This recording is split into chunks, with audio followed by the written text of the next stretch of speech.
Hello everyone and good evening. My name is Vivek Sharma और आज हम 3 जुलाई 2025 के इम्पॉर्टेंट करंट अफेयर्स को डिस्कस करेंगे। पहली चीज हम डिस्कस करेंगे कर्नाटका के वाटर क्राइसिस के बारे में। सेकंड, आईएनएस तलमल को हम जानेंगे। थर्ड में we will be discussing about research development and innovation scheme and एक एम्प्लॉयमेंट लिंक इंसेंटिव स्कीम थी, उसके बारे में हम डिस्कस करेंगे। तो आइए एक एक करके इन आर्टिकल्स को समझते हैं। देखो, अभी हाल फिलहाल में एक स्टडी पब्लिश हुई। स्टडी में कर्नाटका के कुछ एरियाज को स्टडी किया गया और यहां पर इन्होंने पाया कि भाई जो बोरवेल की डेप्थ है वो कंटिन्यूसली आपकी इंक्रीज होती जा रही है एंड बोरवेल के फेलियर के चांसेस बहुत तेजी से इंक्रीज हो रहे हैं। प्लस जो वाटर की क्वालिटी है, वाटर क्वालिटी भी डिप्लीट करती जा रही है एंड यहाँ पे कहीं ना कहीं जो इकोनॉमिक प्रेशर है पानी की प्रोवाइड करने का लोकल बॉडीज के ऊपर, वो इंक्रीज होता जा रहा है। अब आने वाले 3-4 सालों में ये जो प्रॉब्लम है और ज्यादा इंक्रीज हो सकती है। अब इसके पीछे मल्टीपल रीजंस हैं, बट सबसे इंपॉर्टेंट रीजन जो यहाँ पे समझ में आता है वो इसका रॉक स्ट्रक्चर है, क्योंकि यहाँ पे आपको हार्ड रॉक देखने को मिलती है। अब हार्ड रॉक जो है ये बहुत ज्यादा आपकी पोरस नहीं होती, मतलब पोरसिटी इनकी स्लाइटली लोअर होती है, जिसके कारण ये स्लो रिचार्ज होती है। मतलब इसमें जो पानी है वो नीचे परकुलेट कम करता है, जिससे एक्वाफायर धीरे से आपका क्या होता है, रिचार्ज होता है। पहली प्रॉब्लम तो ये। दूसरी मेजर जो प्रॉब्लम यहां पे देखने को मिल रही है वो है माइक्रो फ्रैक्चर्स की। Micro fractures in the sense कि लोगों ने बोरवेल खोदने के लिए यहाँ पे जो एक्वाफायर्स है उसमें अलग अलग जगह पे ड्रिल्स कर दिए, जिसकी वजह से डीप वाटर तो रिचार्ज हो रहा है, बट जो शैलो आपके एक्वाफायर्स थे, क्योंकि पानी नीचे की तरफ ज्यादा परकुलेट कर रहा है, तो वो अब वापस से रिचार्ज नहीं हो पा रहे हैं। तो ये एक प्रॉब्लम आपको देखने को मिल रही है। तीसरी प्रॉब्लम यहां पर एग्रीकल्चर से रिलेटेड है। एग्रीकल्चर में यहाँ पे लोग वेजिटेबल्स उगा रहे हैं, वेजिटेबल्स के साथ साथ फ्लावर्स और एक्सोटिक क्रॉप्स उगा रहे हैं, जिसके कारण वाटर की यूटिलाइजेशन इंक्रीज होती जा रही है और ये भी कहीं ना कहीं एक मेजर कारण है जिसकी वजह से ये पानी यहाँ पर स्तर गिरता जा रहा है। चौथी प्रॉब्लम फ्री इलेक्ट्रिसिटी से रिलेटेड है। अब क्योंकि इस एरिया में जो आपके किसान हैं इन्हें फ्री बिजली मिलती है, तो ज्यादा पानी का एक्सट्रैक्शन देखने को मिलता है एंड इससे कहीं ना कहीं जो ओवरऑल वाटर एफिशिएंसी है क्रॉप्स की वो पुअर हो जाती है। पांचवा जो रीजन है वो क्लाइमेट से रिलेटेड है। अब क्लाइमेट चेंज के कारण जो रेनफॉल पैटर्न्स में चेंजेस आए हैं, प्लस लोगों ने जो इंक्रोचमेंट कर लिए और जो डिफॉरेस्टेशन आपको यहाँ पे देखने को मिल रही है, इसकी वजह से भी वाटर रिचार्ज आपका कम होता जा रहा है। अब इन सभी रीजंस की वजह से यहाँ पे हो ये रहा है कि ओवरऑल आपकी जो कॉस्ट है बोरवेल लगाने की, वो कॉस्ट आपकी इंक्रीज होती जा रही है। अब यहाँ पे हमें जरूरत है कि कैसे हम ग्रे वाटर को वापस से रीयूज कर सके, एक प्रिडिक्टेबल हम मॉडल डेवलप कर सके, जिससे पॉलिसी ऐसी डिजाइन हो जिससे हम वाटर की शॉर्टेज की प्रॉब्लम को हम दूर कर सके। वैसे यहाँ पे लाइक पानी के अंदर नाइट्रेट का लेवल काफी ज्यादा देखने को मिलता है, जो कि डब्ल्यूएचओ की लिमिट से भी काफी ज्यादा है। अब सोल्यूशन के तौर पे यहाँ पर लोगों के अंदर अवेयरनेस और कम्युनिटी गवर्नेंस के ऊपर हम फोकस कर सकते हैं। प्लांटेशन और एफोरेस्टेशन के थ्रू हम वाटर कंजर्वेशन के ऊपर फोकस कर सकते हैं। प्लस इलेक्ट्रिसिटी कंपनसेशन के ऊपर आप फोकस कीजिए कि भाई ये जो फ्री इलेक्ट्रिसिटी है आप ये ना प्रोवाइड कीजिए जिससे वाटर का ओवर यूज देखने को मिलता है। आप यहाँ पे फोकस कीजिए कि इलेक्ट्रिसिटी की जो यूजेस है और प्लस वाटर की यूजेस है उसके ऊपर रेशनल मनी यहाँ पर ड्राइव की जा सके एंड कहीं ना कहीं वाटर ऑडिट करने की जरूरत है, जहां पर ओवर यूटिलाइजेशन देखने को मिले, वेस्टेज देखने को मिले, उन चीजों को ठीक करने की जरूरत है। एक अर्ली वार्निंग सिस्टम डेवलप करने की जरूरत है। साथ के साथ हमें जो ट्रेडिशनल वाटर बॉडीज है उनको रिस्टोर करने की जरूरत है। जैसे सुजल प्रोजेक्ट है, यहाँ पर हम इनिशिएटिव है कि लाइक जो पाइप्ड वाटर है, मतलब आप सॉरी यहाँ पर जो ग्राउंड वाटर है उसको हम रिचार्ज करने की फोकस कर रहे हैं और साथ के साथ जल जीवन मिशन के थ्रू हम पाइप वाटर भी प्रोवाइड करने की सोच रहे हैं। तो वैसे हमें अपने क्रॉपिंग पैटर्न्स के अंदर भी फोकस करना चाहिए कि कैसे लो वाटर जो लाइक यूज करती हैं क्रॉप्स, उनको हम कैसे प्रमोट कर सकें। तो वो चीज यहाँ पर आपको याद रखनी है। अब हम बात करेंगे आईएनएस तलमल के बारे में, जो कि आखिरी फॉरेन बेल्ट शिप होगी जो अभी कमीशन की जा रही है नेवी के अंदर। इसको F-71 के नाम से भी आप जानते हैं। ये आपकी जो शिप है यांत्रा शिपयार्ड जो कि रशिया की एक शिपयार्ड है, इसने बिल्ड की है। एंड इसको आने वाले समय में ऐसी शिप्स आपकी इंडिया से भी बनेंगी अंडर आत्मनिर्भर भारत प्रोग्राम। तो उसके अंडर हम यहाँ पर खुद से भी इस तरह की शिप्स को बिल्ड करेंगे। तो अभी अगर हम आईएनएस तलवल की बात करें, तो ये तलवार क्लास की आपकी सबमरीन है, जो कि प्रोजेक्ट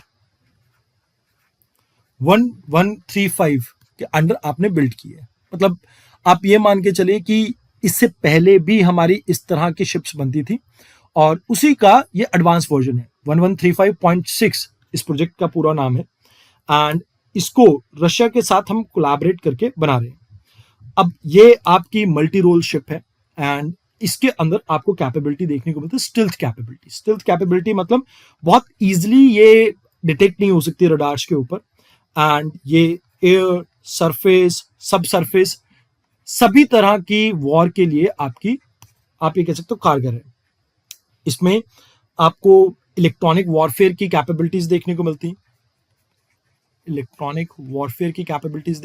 है, प्लस आप यहाँ पर आप ये मान के चलो कि इसमें ब्रह्मोस मिसाइल, आपको सुपरसोनिक जो मिसाइल है हमारी, तो वो भी देखने को मिलती है। ब्रह्मोस का इसमें इस्तेमाल हो सकता है, एंड सेंसर सिस्टम भी इसका मोर एडवांस्ड है as compare to the previous version. अब ये हमारी फॉरेन डिपेंडेंसी को खत्म करता है कहीं ना कहीं। आप ये देखते हैं कि आईएनएस विक्रांत भी इंडिजिनस बना था, नीलगिरी क्लास भी हमने इंडिजिनसली बिल्ड करने की कोशिश की है।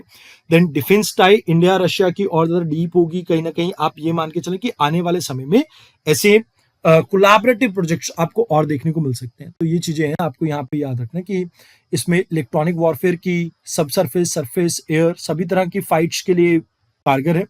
ब्रह्मोस मिसाइल है, sensors weapon state of the art इसमें यूज की गई है। रशिया और इंडिया के जॉइंट कंस्ट्रक्शन या आप ये कह सकते हो जॉइंट मैन्युफैक्चरिंग का ये जीता जागता नमूना है। अभी हम बात करते हैं joint job linked incentive scheme के बारे में।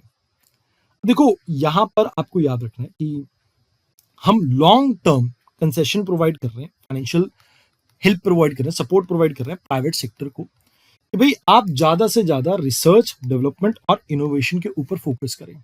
तो इसके लिए हमने सबसे पहले स्टार्ट किया RDI scheme, that is research, development and innovation scheme. अब इसमें खासकर हमारा फोकस है सनराइजिंग इंडस्ट्रीज के ऊपर। सनराइजिंग वो इंडस्ट्रीज होती हैं, वो सेक्टर्स होते हैं जो खासकर अभी बहुत ज्यादा डिमांड में है। जैसे आप एक एग्जांपल लेना चाहें तो pharma industry can be sunrising industry. अब इसमें ये पूरी scheme department of science and technology आपका हेड करेगा, और इसमें इसकी हेल्प करेगा अनुसंधान नेशनल रिसर्च फाउंडेशन। तो ये इसमें स्ट्रैटेजिक ओवरसाइट करेगा।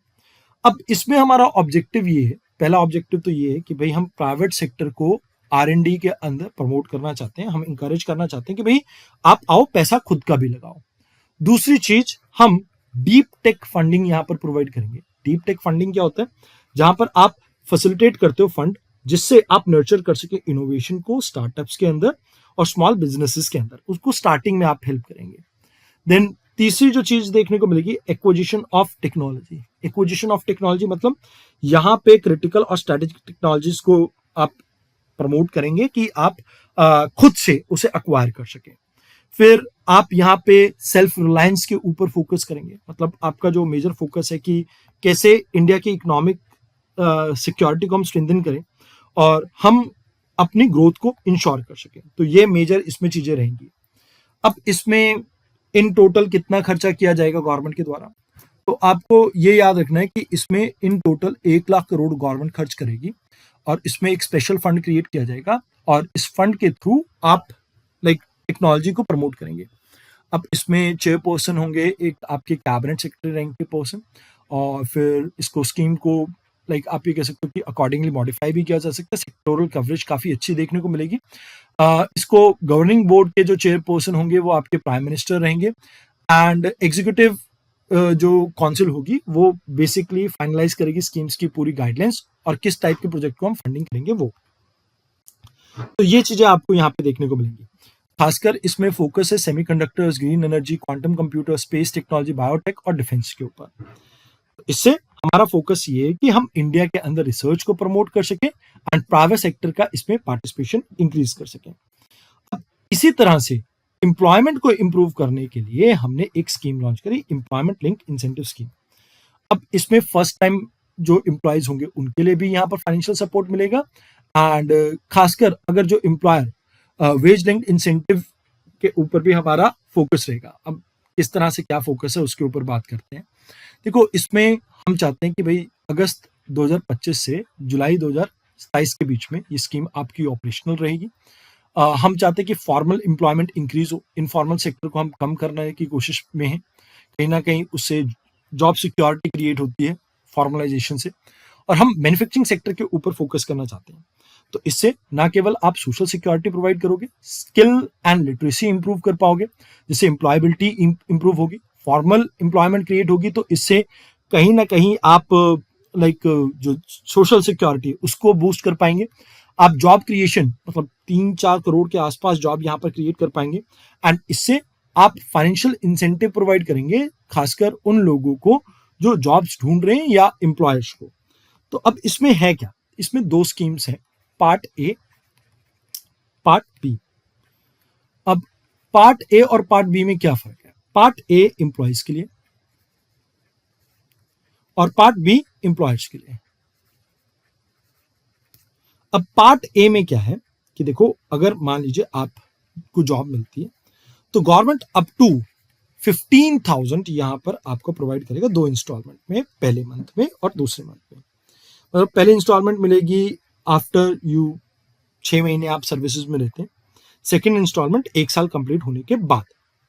तो मतलब यहां पर एक तरह से आप ये मान के चलो कि एम्प्लॉयज को इसमें बेनिफिट रहने वाला है। हाँ, 1 लाख तक की सैलरी वालों को ये बेनिफिट मिलेंगे, उससे ऊपर वालों को नहीं। और ये नहीं कि पूरी सैलरी दे रहे, 15 लाख मैक्सिमम अपना रहेगा। अब इसके बाद जो दूसरी है वो, मान लीजिए अगर कोई एम्प्लॉयर है, अगर 2 लोगों को एम्प्लॉय करता है तो उसको 50,000 मतलब इफ 50 से कम आपके एम्प्लॉयज हैं, 2 लोगों को ऐड करता है, हायरिंग करता है, तो उसको 3,000 का बेनिफिट मिलेगा। एंड अगर 5 एम्प्लॉयज को ऐड करता है तो उसको एडिशनल कुछ और बेनिफिट यहाँ पे प्रोवाइड किए जाएंगे। तो मतलब इसमें हमारा फोकस क्या है कि हम फॉर्मलाइजेशन ऑफ वर्क के ऊपर फोकस कर रहे हैं, यूथ को एम्पावरमेंट कर रहे हैं कि भाई फर्स्ट टाइम वर्कर्स को यहाँ पर हम उनका कॉन्फिडेंस बूस्ट कर रहे हैं और उनको जॉब्स की जॉब्स प्रोवाइड हो सके, उसके ऊपर हमारा फोकस है। लेबर को लेबर सेक्टर जो है, खासकर जो लेबर इंटेंसिव इंडस्ट्रीज है, उसको हम यहाँ पे प्रमोट कर रहे हैं। तो ये चीजें हैं जो आपको इस स्कीम के अंदर याद रखनी है। तो आज के लिए इतना ही था, धन्यवाद।